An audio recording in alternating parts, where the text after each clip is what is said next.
What's going on YouTube? Storm here coming at you guys. Another discussion video today. Today we're going to be discussing how to play around Domain of the Monarchs. Now obviously this card is incredibly powerful. It does have three really good effects. It has, if you don't know what Domain of the Monarchs does, but you're probably pretty familiar with it at this point, it says if you control a tribute summon monster and your opponent does not, while you don't have any cards in your extra deck, your opponent cannot special summon from the extra deck. And it also buffs up your tribute summon monsters when they attack, as well as reduce levels. So obviously you don't really want this card to sit around on the board for longer than a couple of turns. House of Champions actually had a really good point about this. Let me find it. About Spell Shattering Arrow. Now, I've been advocating side decking this card for quite some time. Since when the Minute Pendulums were announced, I was like, Spell Shattering would be really good. The great thing about Spell Shattering is it inflicts more burn damage, hits your opponent's spell cards, and on top of that, it doesn't hit your Floodgate. So if you happen to be in the side decking game, often the side decking comes down to a few things. One, siding for your worst matchups, and two, siding against what your opponent's going to be siding against you. So often Spell Shatter. So that's one of the reasons why if you have a deck that's siding cards like Anti-Spell Fragrance, cards like Skill Drain, cards like Vanity's Emptiness, Spell Shattering is probably a better option for you. But if you have one of those quick, fast-paced OTK decks, Fairy Wind also is a better option. Fairy Wind is also really good because it hits if your opponent happens to have any floodgates out themselves.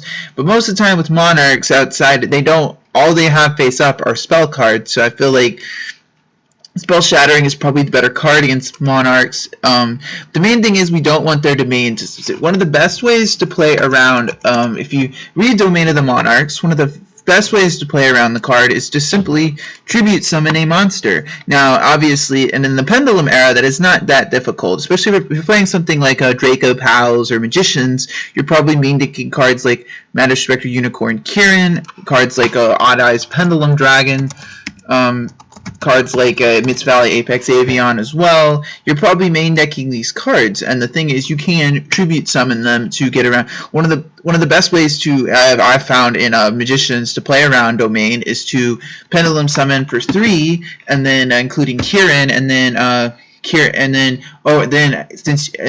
Pendulum summon for like 3 level 4s, for example, and then tribute one of them for Kirin, and then you can overlay for whatever you need to get that Monarch monster or that Domain off the field. So remember that the one thing you need to remember about Domain is its extra deck prevention effect is only active while your opponent doesn't control a tribute summon monster. You obviously have to be prepared for cards like Monarch Stormforce disrupting your play, but I do think that is one of the quickest ways to get over a Domain. If they don't have Stormforce set and Aether in hand, you're pretty much good to go. Other great card against preventing Domain, at least slowing Monarchs down, is Anti-Spell Fragrance has quickly become a popular side deck card, and for good reason. It prevents Pendulums from playing Yu-Gi-Oh!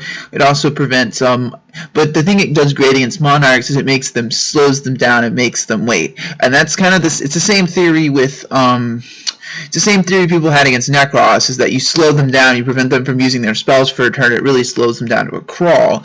And obviously you can't, not every deck can run this card, because if you're running spells, a lot of spells, like Heroes, for example, now a lot of Hero players do main this card because they run the Trap Area version, but if you're running the spell version, it might not be the best option for you. But the Anti-Spell Fragrance is a great card to stop Domain, at least for a turn, and force them to, slow them down and wait for a turn.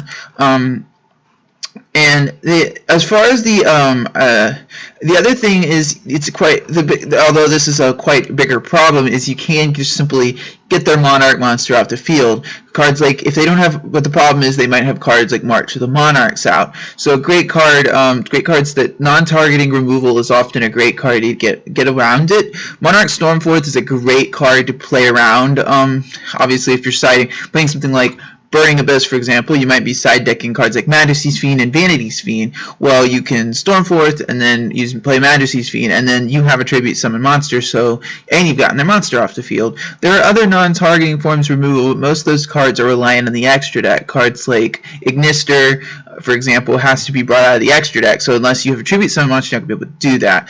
But as far as the level reduction, that effect's actually really important. And so like another card that a lot of people are actually playing against Monarchs right now is Twin Twister.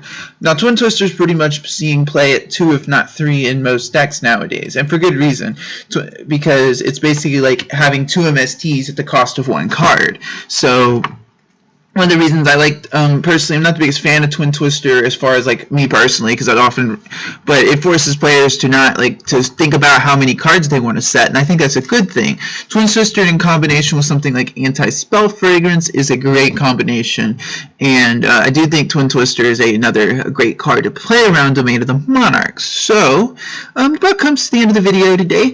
I always appreciate when you guys watch my videos. As far as I'm going to have some other updates for YCS Houston related information next week for you guys, and I'm probably going to stream when I get home tonight, so stay tuned for that. So anyway guys, as always, I thank you guys for watching. So Orstorm signing out.